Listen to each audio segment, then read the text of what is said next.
भरी उनकी आंखों में है कितनी करुणा।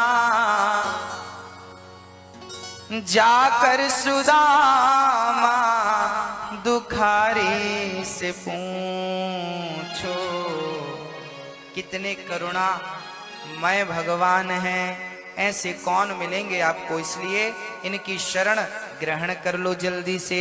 भक्तों, भगवान श्री कृष्ण अब पूतना मौसी के प्राणों का पान किया, नंद बाबा कर चुका के आई तो पूतना मौसी मरी पड़ी थी। यशोदा ने गाय की पूंछ से लाला की नजर उतारी। पूतना का शरीर इतना विशाल था कि 6 कोस का जंगल टूट गया था। अब शरीर को काट काट कर चिता पे रखा, आग लगाई। जब पूतना के शरीर से धुआं निकला ना, तो पूतना के शरीर से सुगंध निकल पड़ी। अहो बकेयम स्तनकालकोटम जिघांसयापा यदाप्यसाध्वे लेभे गतिं धातृचितां ततोऽन्यं कं वा दयालुं शरणं व्रजेम। अहो बकीयम, भगवान जैसे दयालु कौन। जो पूतना मारना चाहती थी उसे भी भगवान ने तार दिया। न जाने कौन से गुण पर दया निधि रीझ जाते हैं। भक्तों, पूतना का उद्धार हुआ। अब भगवान 6 महीने के हो गए, तब भगवान श्री कृष्ण को 6 महीने का होता हुआ देख मां यशोदा ने उत्सव रखा। भगवान जी इतने दिन के हो गए, उत्सव, ब्राह्मणों को पंगत पे भोजन पे बुलाया और मैया यशोदा ने अपनी गाड़ी के नीचे, ठाकुर जी ने अपनी गाड़ी, मां यशोदा ने छकड़े के नीचे लाला को लिटा दिया और ऊपर सामान भर दिए ढेर सारे। और मैया झूमने लगी, नाचवे लगी, सबन को, सखियन को, सखाओं को भोजन प्रसादी कराए वे लगी। अब यहां लाला ने देखा, अब जब कन्हैया की नींद खुली तो भगवान श्री कृष्ण मां को देखते हैं, मां दूर, भगवान रोने लगे और रो रो के मानो भगवान यशोदा मैया को आवाज लगा रहे हैं कि मां आओ, मैं जाग गया हूं, मुझे दूध पिलाओ, मुझे भूख लगी है। पर मैया है कि जागने का, मैया है कि लाला को देखने का नाम नहीं ले रही है। अब तो भगवान श्री कृष्ण रोते जा रहे हैं, रोते जा रहे हैं, रोते जा रहे हैं। श्री कृष्ण को अब दिखाई क्या पड़ा, छकड़े पर सकटासुर बैठा था। भगवान ने कहा, ओहो हो लो, उत्सव हमारा चल रहा है और हमारी ही कोई सुनवाई नहीं है। तो भगवान ने क्या किया, गाड़ी में एक लात जमा दी। क्यों गाड़ी में लात जमाई? गाड़ी में लात जमाने के पीछे अर्थ ये है कि जब आप काम करते समय भगवान को भूल जाते हैं तो भगवान आपकी जिंदगी की गाड़ी में एक लात मारता है और गाड़ी उलट पलट जाती है। इसलिए काम करते समय भगवान को कभी भूलना नहीं चाहिए। गाड़ी उलट पलट गई और सकटासुर जाके धम्म से कंस के द्वार पे गिरा और सकटासुर का उद्धार हो गया।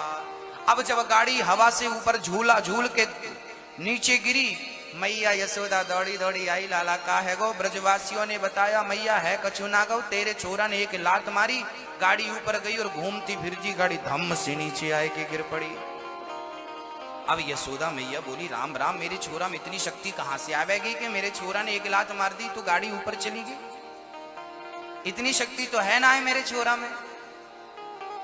अब मैया जैसे तैसे संभलती संभालती, ब्रजवासियों की बातें कुछ समझ नहीं आ रही थी, अब मैया लेकर चली गई।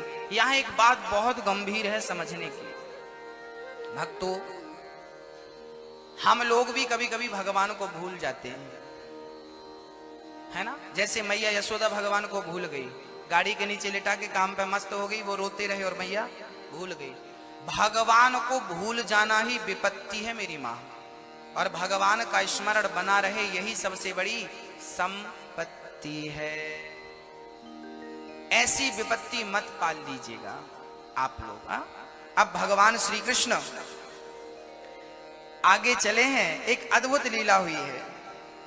भगवान श्री कृष्ण को एक दिन मां यशोदा दूध पिला रही थी, तभी तृणाव्रत आया। भगवान ने देखा कि तृणावर्त आया है, माँ को बड़ा कष्ट पहुंचाएगा, तो भगवान ने अपना वजन बढ़ाना शुरू कर दिया। मैया को लगा मैंने दूध ज्यादा तो ना पिलाई दिया।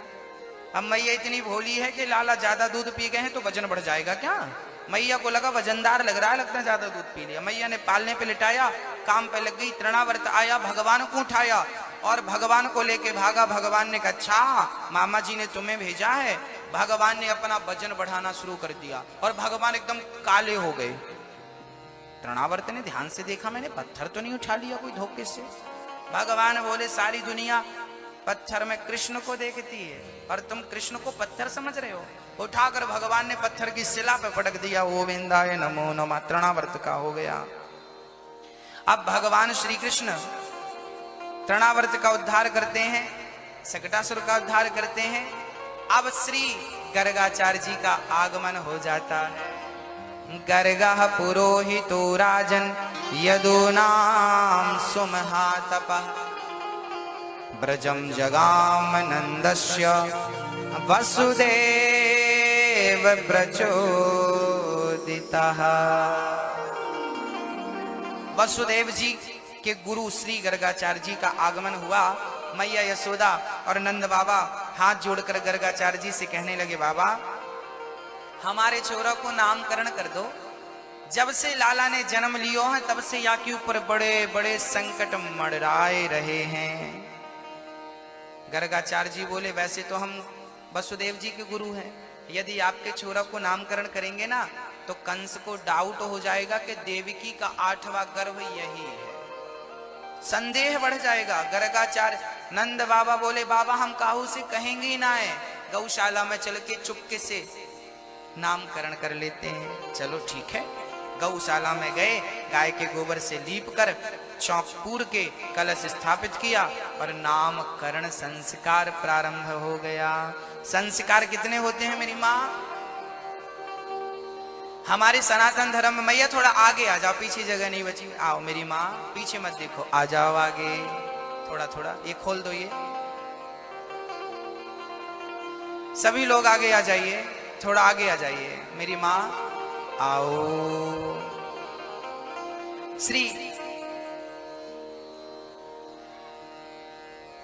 श्री गर्गाचार्य जी महाराज, अरे ऐसे आगे आने का नहीं बोला कि पीछे वाले आगे आ जाएं, खिसकने का बोला है। जो जहां है वहीं से थोड़ा थोड़ा आगे खिसकावे। बोलिए भक्त वत्सल भगवान की। भक्तों, मैया ओ मैया बात ना करो, प्रेम से बैठो। भगवान श्री कृष्ण के नामकरण संस्कार की अद्भुत लीला हुई है, अद्भुत दर्शन। भगवान के पहला संस्कार हुआ है, जो संस्कार लगभग सभी का होना चाहिए वो आज गर्गाचार्य जी ने बढ़िया प्रेम से। यशोदा मैया बोली बाबा आप सबसे पहले खीर खाए लो, भोजन प्रसादी बनाए के। बाबा बोले ठीक है।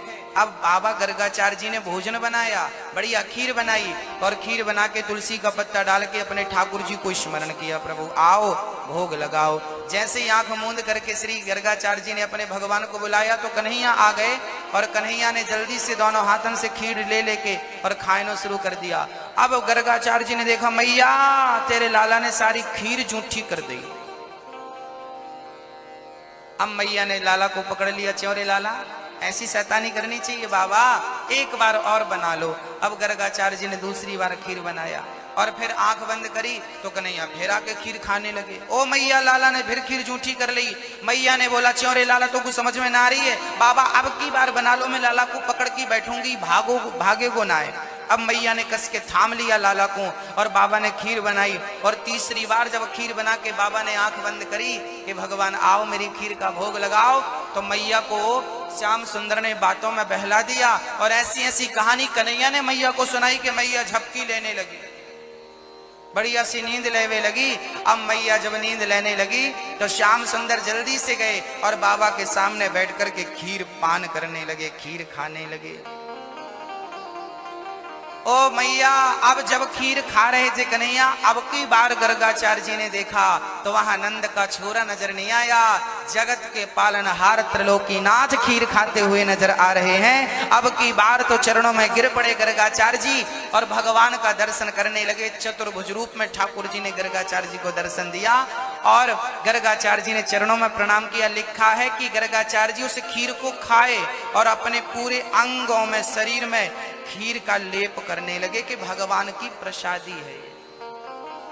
अब यहां एक बात बहुत समझने की है कि जब तक भगवान कृपा ना करें तब तक गर्गाचार्य जी जैसे महान संत भी भगवान को पहचानने की सामर्थ्यता नहीं रखते।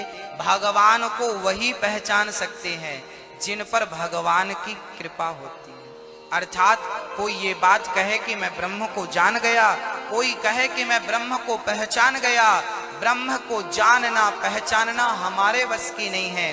वो जनाना चाहे तो ही कोई उसे जान सकता है। कोई अपने बल से उसे जानना चाहे तो उसका केवल व्यर्थ परिश्रम है, परिश्रम व्यर्थ चला जाएगा। श्री गर्गाचार्य जी को दर्शन दिया है। गर्गाचार्य जी ने नामकरण संस्कार कर दिया। क्या नाम होगा? अयम ही रोहिणी पुत्रो रमयन सुहृदयो गुणै आख्यायास्ते राम इति बलाधिक्यात् बलम विदुः। हाँ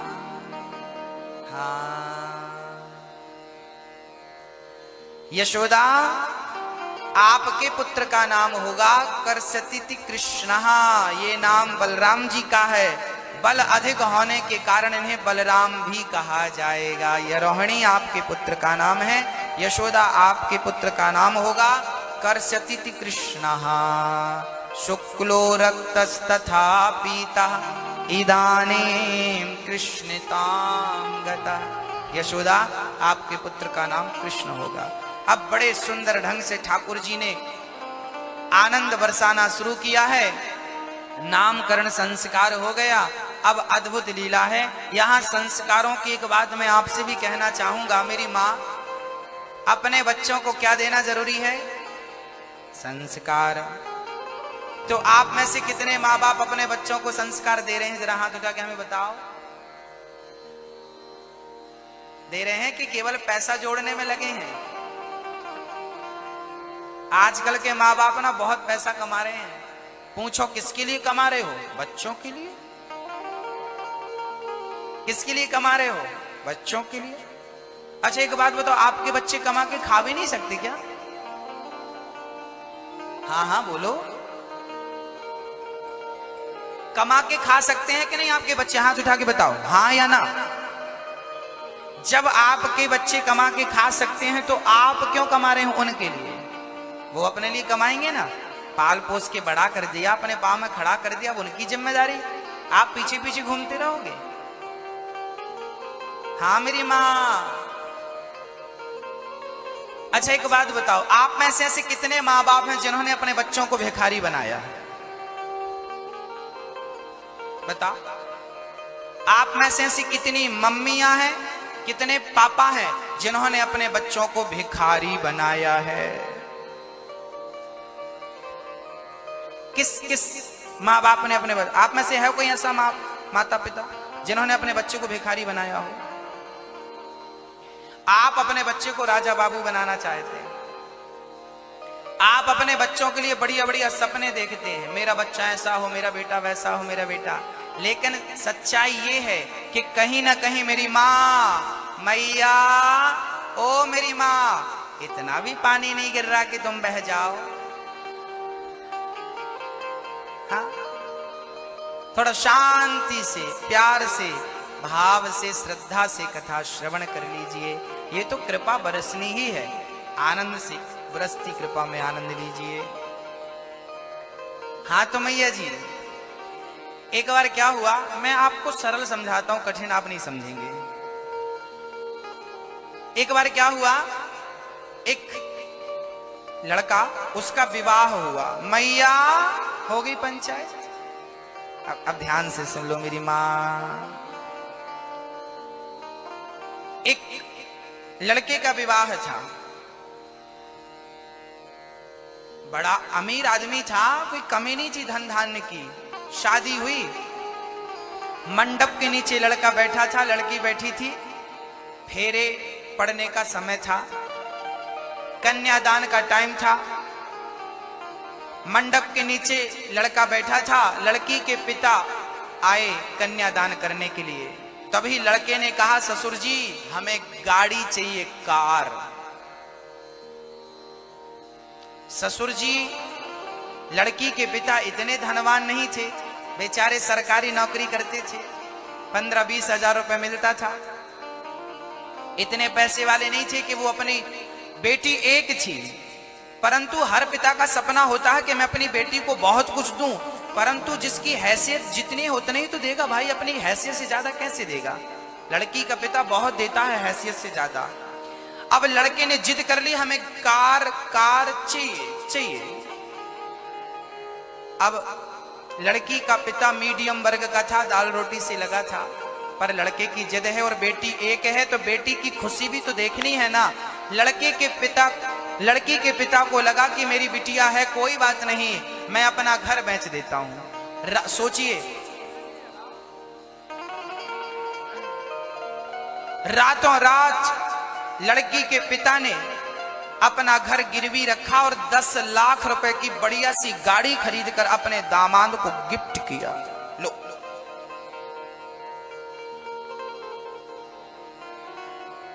लड़का खुश, शादी हो गई, विदाई हुई, लड़की ससुराल आ गई। लड़की के पिता को लगा कोई बात नहीं, मैं कटवा दूंगा, पैसे चुका दूंगा, मेरी बेटी खुश रहनी चाहिए बस। एक दिन लड़की से बोला, सुनो चलो आज हम तुम्हें घुमा के लाते हैं। पत्नी बैठी है और साहब गाड़ी चला रहे हैं, और गाड़ी दहेज की गाड़ी है ना, मिली तो 80 की स्पीड पर चल रही है। पत्नी ने समझाया थोड़ा आराम से चलिए, भीड़ है आगे, लोग हैं, कंट्रोल करें ना करें, आराम से। अरे जानती नहीं मैं बहुत बड़ा खिलाड़ी हूं गाड़ी का, चलने दो।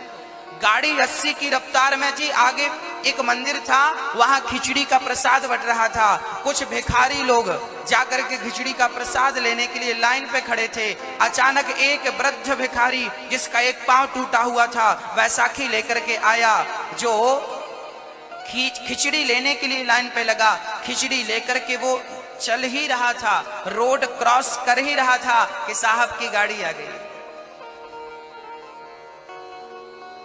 वो अपाहिज था ना, तो धीरे धीरे रोड क्रॉस कर रहा था, पर साहब की गाड़ी तो 80 पे थी ना। अब इन्होंने देखा कि भिखारी रोड में आ गया, ब्रेक पे चढ़ बैठे, और जब ब्रेक लगाया गाड़ी घिसटती घिसटती घिसटती घूम गई गाड़ी, और घिसट कर भिखारी के बिल्कुल पास जाकर रुक गई। अब साहब ने गाड़ी से उतरकर जो भिखारी की क्लास लगाई, मूर्खो तुम जैसों के कारण एक्सीडेंट होते हैं, क्या जरूरत थी, हाँ कमा के खा नहीं सकते, भीख मांगने बैठ गए रोड में, कमा के खाते क्यों नहीं हो। लड़की ने उतर के समझाया, गुस्सा मत करो। लड़की ने पॉकेट से 100 रुपए निकाले और उस अपाहिज भिखारी के हाथ में पकड़ा दिए। अब ये पत्नी पर गर्म हो गया, क्यों, क्या जरूरत थी तुम्हें उसको 100 रुपए देने की। तुम जैसे लोग इन भिखारियों का मनोबल बढ़ाते हैं और ये रोड में बैठ बैठ के भिखारी बनते हैं, और यहाँ कोई मर जाए तो जिम्मेदार कौन। उस लड़की ने प्यारा जवाब दिया। उस लड़की ने कहा कि ये भिखारी है क्योंकि इसकी मजबूरी है, क्योंकि ये अपाहिज है, ये भीख मांगता है तो इसका भीख मांगना शोभा देता है, क्योंकि ये कमा के खा नहीं सकता। पर आपके तो दोनों पांव भगवान ने दे रखे हैं, आपको भी तो मंडप में बैठ के भीख ही मांगनी थी ना। आपने भी भीख मांगी, इसने मंदिर के बाहर भीख मांगी, आपने मंडप के नीचे भीख मांगी। इसके तो पांव नहीं थे, आपके तो पांव थे। ये अपाहिज था, आप तो अपाहिज नहीं थे। आप तो कमा के खा सकते थे, फिर भी मेरे बाप से आपने भीख मांगी कि नहीं। भिखारी वो नहीं होते जो मंदिर के बाहर बैठते हैं, उनकी तो मजबूरियां हुआ करती हैं भक्तों। सबसे बड़े भिखारी तो वो होते हैं जो दहेज मांगते हैं, दहेज लेते हैं। सबसे बड़े भिखमंगे वही होते हैं। तो मैं आपसे पूछ रहा हूं, आपने भिखमंगों को जन्म तो नहीं दिया।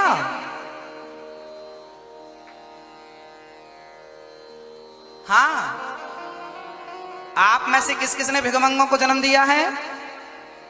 भीख मांगी हो आपने कभी? हमें गाड़ी दे दो, हमें ये दे दो।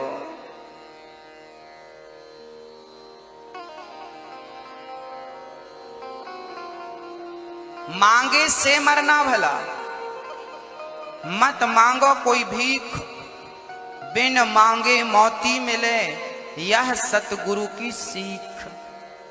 मांगने से अच्छा है मर जाओ, पर किसी से मांगो मत। मैया बैठ जाइए। क्या हो रहा है? बारिश हो रही है? अच्छा जी, अच्छा थोड़ा आगे आ जाओ मैया, ये जगह इसका आज उपयोग कर लो। पीछे वाले को खड़े होने की दिक्कत है, ये कैमरे की जगह छोड़ दीजिएगा, थोड़ा आगे मैया आओ। ठाकुर जी से प्रार्थना करते रहो। आइए थोड़ा सा आगे। अब गर्गाचार्य जी ने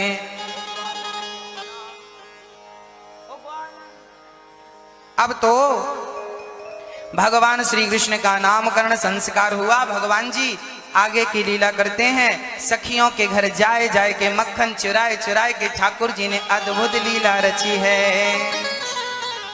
हाँ मेरी माँ, आइए जरा ठाकुर जी किस प्रकार की लीला करते हैं, माखन चोरी लीला का एक सुंदर सा दर्शन करते हैं। किस प्रकार भगवान ने मटकी चुराई, किस प्रकार ठाकुर जी ने मक्खन खाया। बैठ जाइए प्यार से। ठाकुर जी किस प्रकार मटकी तोड़ रहे हैं, सखियों के घर जाए जाए के भगवान माखन चुरा चुरा करके खा रहे हैं। और सखियां शिकायत कर रही हैं, मैया तेरे लाला ने तेरू बिगड़ गयो रे नंदलाल, वो कयोरी यशोदा से। सारी सखियां शिकायत कर रही हैं, मैया तेरे लाला ने आज मक्खन खाई, आज हमारी सारी मटकियों को यादारी के ने तोड़ दी, बछड़ों को खूंटे से याने खोल दियो। सारी सखियां शिकायत कर रही हैं। खूंटे से बछड़ों को खोल देने का अर्थ है कि बछड़े तो खूंटे से बंधे थे, अर्थात हम वो बछड़े हैं जो संसार के खूंटे से बंधे हैं। भगवान चाहेंगे तो ही हम आजाद हो सकेंगे, नहीं हम में इतनी ताकत नहीं है कि हम उस बंधन से मुक्त हो सकें। भगवान ने मुक्त कर दिया। वत्सान मुंचन क्वचित समय, आज समय में क्रोध से संजाता हंसा। सखियां बोली हम गुस्सा करते हैं तो हमें देख के ही कर देता, हंस देता तो हम सारा गुस्सा भूल जाती हैं। स्तेयम स्वादवत्यत दधिपया, आज कन्हैया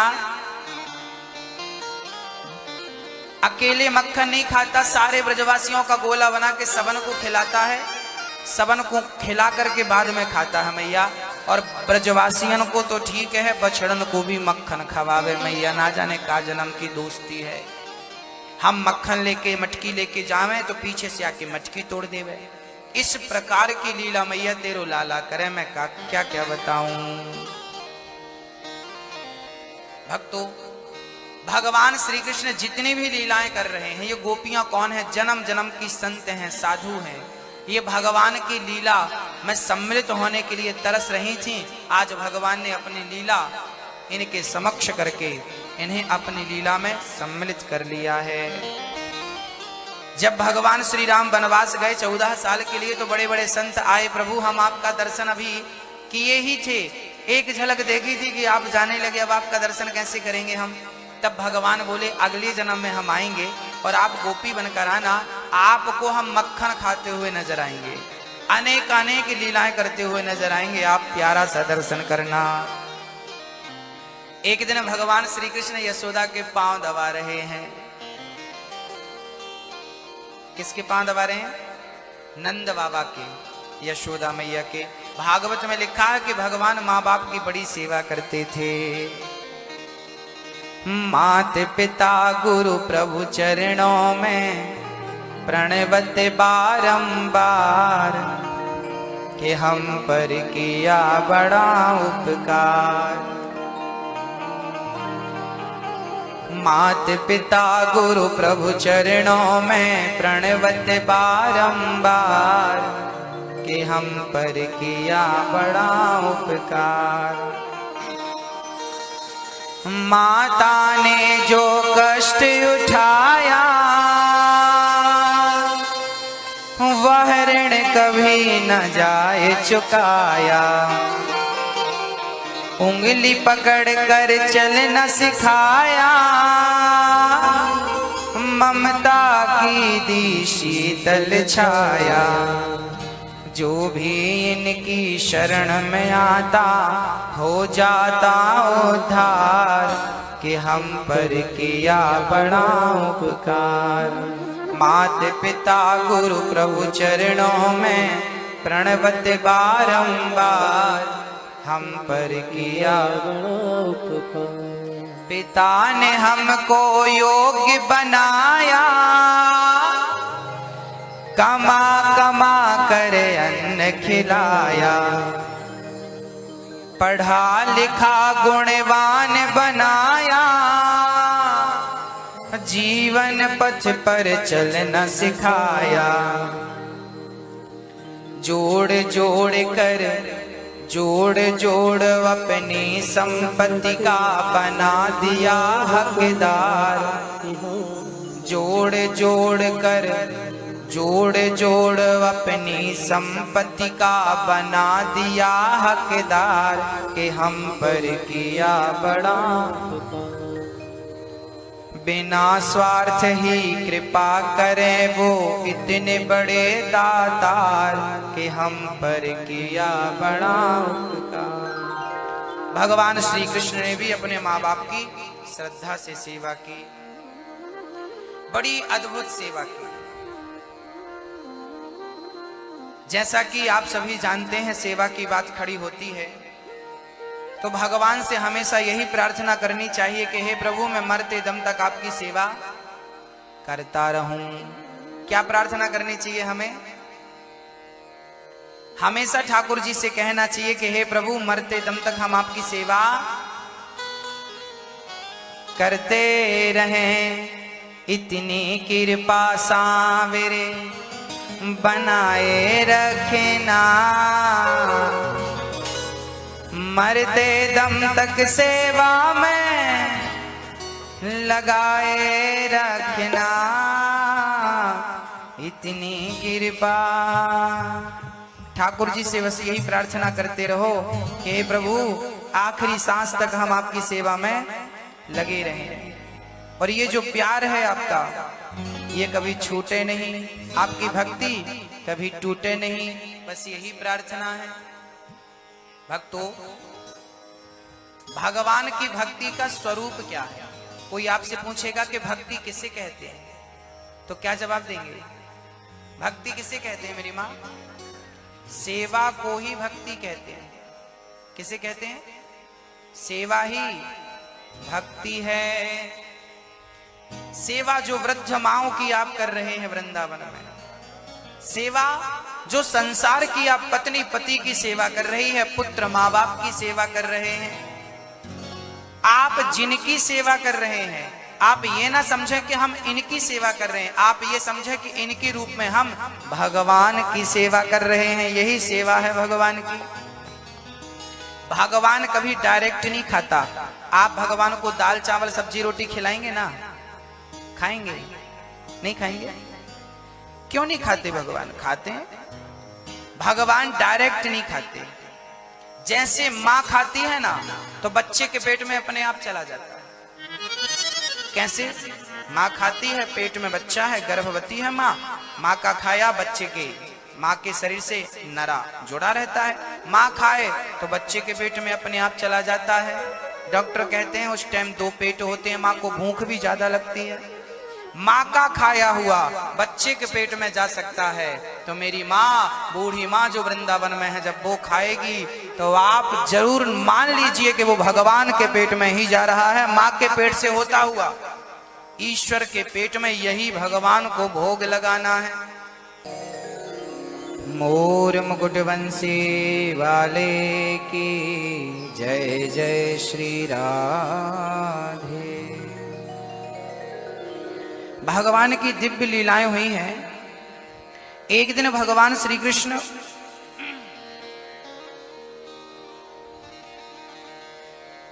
माँ यशोदा श्री कृष्ण को लेकर के यमुना चली गई। चलो बेटा आज तुम्हें स्नान करा के लाते हैं। लाला बोले मैया मुझको ठंडी लगे, मैं स्नान ना करूंगा, तू नहा ले, बाद में मैं नहाऊंगा। मैया स्नान करवे लगी। कन्हैया ने जल्दी से वहां पर मिट्टी, सुंदर सुंदर सी यमुना के तट की पावन पवित्र मिट्टी ठाकुर जी ने उठाई और थोड़ी सी मुंह में मिट्टी रख ली। अब जरा सावधान होके जो कथा बची है छोटी सी थोड़ी सी बहुत प्यार से सुनेंगे, श्रद्धा से, एकाग्रता से। माँ यशोदा ने देखा, किसी ने, बलदाऊ भैया ने कहा मैया तेरे लाला ने माटी खाई। मैया दौड़ी दौड़ी आई, च्योरे लाला तेने माटी खाई, मुंह खोल। कन्हैया बोले मैया मैंने माटी ना खाई, विश्वास तो कर, भरोसा तो कर। मैया बोली बिल्कुल भरोसा ना है, मुंह खोल। और जब मुंह खोल कर दिखाया तो इतने से मुंह में ब्रह्मांड नजर आ गया। मैया यशोदा को लगा छोरा भगवान तो ना है, मेरो छोरा है कि भगवान है। मैया चरणों में गिरवे लगी,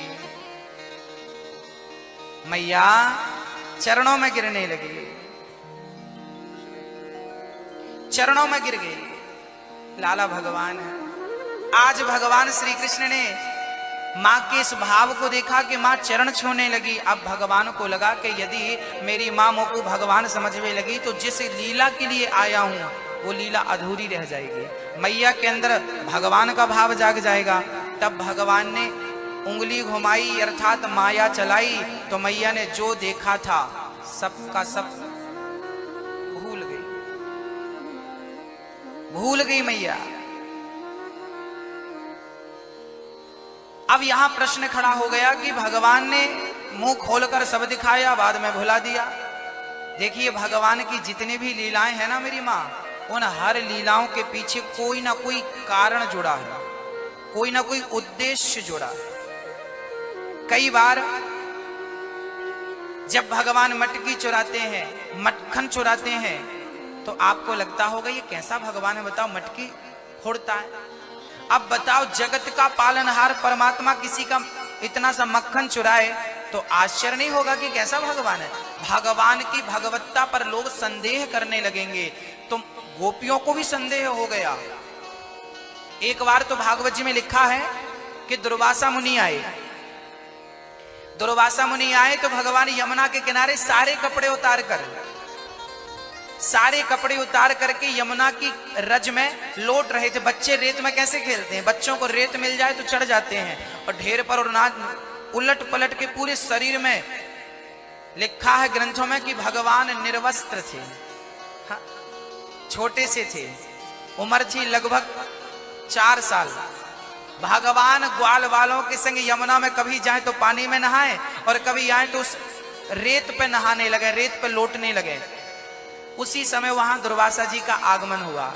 दुर्वासा जी देख रहे थे कि बच्चे खेल रहे हैं। अच्छा, दुर्वासा जी को पता लगा था कि कृष्ण का प्राकट्य गोकुल में हो चुका है, चलो दर्शन करके आते हैं। और जैसे ही वो यमुना के किनारे आए तो दुर्वासा जी को रेत में लिपटे हुए निर्वस्त्र भगवान कृष्ण का दर्शन हो गया। दुर्वासा जी को लगा राम राम, कैसे गंदे बच्चे हैं ये, इनकी माँ कैसी है, कपड़े तक नहीं पहनाती बच्चों को और ये रेत में खेल रहे हैं। तभी दुर्वासा जी ने एक बच्चे को बुलाया और पूछा क्यों भाई, ये यशोदा का बेटा कृष्ण कहाँ मिलेगा। ब्रजवासी बोले बाबा तो कुछ दिखाई ना पड़े, वो मारो कन्हैया, वो खेल रहे हो है। वो देख ब्रजवासी के ऊपर छाती पे चढ़ो, सारे ब्रजवासी लेट जाए, कन्हैया ऊपर चढ़ जाए और रेत लेके बच्चों के सिर पे ऐसे ऐसे घिस रहे थे। दुर्वासा जी ने कहा ये लाला, ये कृष्ण है। हाँ, दुर्वासा जी को आश्चर्य लगा कि राम राम, जगत का पालनहार, जिसके बारे में सुनते हैं कि ब्रह्मा भी हाथ जोड़े खड़े हैं, दिक्पाल हाथ जोड़े खड़े हैं, जिसकी एक झलक पाने को लोग तरसते हैं, आज वो यहाँ पर रेत में खेल रहा और ब्रजवासियों की छाती में बैठ करके सिर पे रेत रगड़ रहा है। यकीन नहीं हुआ दुर्वासा जी को। तभी भगवान श्री कृष्ण ने प्यारी तिरछी चितवन से दुर्वासा जी की तरफ देखा और भगवान ने अपना मुंह खोला। और जैसे ही मुंह खोला पूरे के पूरे दुर्वासा जी भगवान श्री कृष्ण के मुखमंडल में समा गए। और भगवान के अंदर जब गए तो भगवान के अंदर पूरा संसार नजर आया। जो यहाँ देख रहे थे पूरा का पूरा भगवान के भीतर था। दुर्वासा जी बोले राम राम, जिसे मैं छोरा साधारण बालक समझा, आज वो तो भगवान है। अब दुर्वासा जी प्रार्थना करने लगे, प्रभु मेरी गलती, मेरे अपराध को क्षमा कर दो। और जैसे ही एहसास हुआ दुर्वासा जी बाहर आ गए, और जब बाहर आए तो भगवान फिर वैसे ही खेल रहे हैं। दुर्वासा जी ने जगत के पालनहार जहां पर वो खेल रहे थे उस रज को उठाकर उस रज से स्वयं स्नान करने लगे श्री दुर्वासा जी। और रज में स्नान करने के पश्चात दर्शन करके नंद श्याम सुंदर का वहां से चल पड़े। भक्तों, मैं बार बार आपसे यही निवेदन कर रहा हूं कि भगवान पर कभी कभी संदेह हो जाता है। क्या ये भगवान है? क्या भगवान ऐसे हो सकते हैं? अरे भगवान है, वो स्वतंत्रता उनकी, वो कैसे भी हो सकते हैं, वो कैसी भी लीला करने में स्वतंत्र हैं। आज भगवान ने मिट्टी खाई, आज यशोदा माँ दही मंथन कर रही है प्यार से, और कृष्ण साड़ी पकड़ के खड़े हैं, माँ मुझको दूध पिला।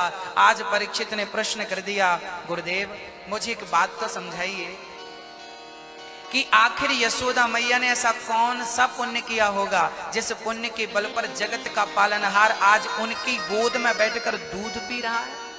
जिनकी एक झलक पाने को जग तरसता हो, आज वो गोद में बैठकर दूध पी रहा। कोई तो पुण्य किया होगा ना यशोदा ने। तब श्री सुखदेव जी कहते हैं कि यशोदा का नाम पिछले जन्म में धरा था। इनका नाम क्या था? धरा। यशोदा का नाम था धरा और नंद बाबा का नाम था वसु। ये धरा और वसु थे। इनके राज्य में एक बार अकाल पड़ा, पानी नहीं बरसा। इन्होंने अपना पूरा राज्य दान कर दिया, जो भी खजाना था गरीबों में बांट दिया, सब कुछ दे करके, और यमुना के पावन तट पर बैठ करके घास की कुटिया बनाकर धरा और वसु तपस्या करने लगे। एक दिन धरा की कुटिया में कुछ संतों का आगमन हुआ। संतों को देखकर धरा खड़ी हो गई, महात्मा जी आप मेरे घर आए हैं, मेरा जीवन कृतार्थ हो गया। संतों ने कहा, बेटी बड़ी भूख लगी है, क्या खाने को मुझे भोजन मिलेगा? धरा को मन में विचार आया कि मैं संतों को क्या भूखा लौटा दूं? महात्मा जी आप बैठिए, आप जब तक स्नान करिए, मैं आपकी भोजन की व्यवस्था करती हूँ। धरा जल्दी से गई और चूल्हा लगा करके, चूल्हा आग लगा करके और गांव में चली गई। पास के गांव में एक सेठ जी के घर चली गई। सेठ जी मुझे 2 रुपए उधार दे दीजिए, केवल 2 रुपए। कुछ दिनों के बाद मैं आपका ये पैसा चुकाऊंगी। जंगल की लकड़ी बेच बेच करके मैं सारा पैसा आपका चुका दूंगी। अब तो साहूकार की नीयत बिगड़ गई। धरा बड़ी सुंदर थी, चेहरे में बड़ा तेज था, बड़ी सुंदर थी, जवान थी। साहूकार की नीयत बिगड़ गई। देखो हम उधार किसी को देते नहीं, कुछ गिरवी रखना पड़ेगा, तुम्हें कुछ देना पड़ेगा। धरा बोली, मेरे पास वर्तमान में कुछ देने के लिए है नहीं। प्रार्थना है कि मेरे घर से संत भूखा ना चला जाए, इसके लिए 2 रुपए दे दीजिए, मैं लकड़ी जंगल की बेचकर जल्दी से जल्दी आपका ऋण चुका दूंगी। सेठ बोला कि तुम्हें तो अभी देना पड़ेगा। धरा बोली, मेरे पास कुछ नहीं है। बोले, तुम्हारे पास बहुत कुछ है। क्या है मेरे पास?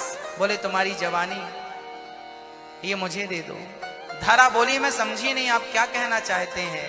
तब उस सेठ ने धरा के स्तनों की ओर इशारा किया। बोले, तुम्हारे ये स्तन मुझे प्रिय लग रहे हैं, सुखद लग रहे हैं, आनंददायक लग रहे हैं, ये स्तन मुझे दे दो। इसके बदले तुम 2 रुपए नहीं, 4 रुपए नहीं, 10 रुपए ले लो। धरा बोली, ना, मुझे केवल 2 रुपए की जरूरत है, इसलिए 2 चाहिए। यदि 2 चाहिए तो तुम्हें अपने स्तन मुझे देने पड़ेंगे। धरा बोली, ठीक है, सौदा मंजूर है। तुम्हें मेरे स्तनों से प्यार है ना? हाँ हाँ। धरा बोली, ठीक है। पास में चाकू पड़ी थी, चाकू से धरा ने अपने स्तन काट दिए। दोनों स्तनों को चाकू से काट करके और सेठ की हथेली में रख दिए। सेठ जी आपको मेरे स्तनों से प्यार है ना? मैंने अपने स्तन आपको दे दिए, खूब प्यार करिएगा। 2 रुपए उठा करके धरा बाजार गई, संतों के लिए मेवा मिष्ठान लेकर घर गई। बढ़िया खीर पूड़ी सब्जी बनाकर संतों को भोग लगाती है। संत तुलसी का पत्ता डालकर खाने बैठे, संतों ने देखा कि धरा की साड़ी से रक्त बह रहा है। अब स्तन जिसने काटे होंगे तो रक्त की धार तो बहनी थी। धरा की पूरी साड़ी गीली थी, रक्त से गीली थी। संतों ने कहा, देवी ये आपके शरीर से इतना रक्त कैसे गिर रहा है? तब धरा ने कहा, महात्मा जी पहले शर्त मेरी है कि भोजन कर लीजिए। जब तक भोजन नहीं करेंगे तब तक मैं इस रक्त की कीमत मानूंगी कि चुकी नहीं। आप भोजन कर लीजिए। संतों ने भोजन किया। अब तो बताओ, धरा ने कहा कि आपके भोजन के लिए मुझे अपने स्तनों का दान करना पड़ा। एक सेठ की नियत मेरे स्तनों पर थी, मैंने स्तन देकर उससे 2 रुपए उधार ले लिए हैं। 2 रुपए के बदले मुझे अपने दोनों स्तन काट करके उसे देने पड़े, क्योंकि उसे मेरे स्तनों से प्यार था और मुझे संत सेवा से प्यार था। धरा ने जब ये बात कही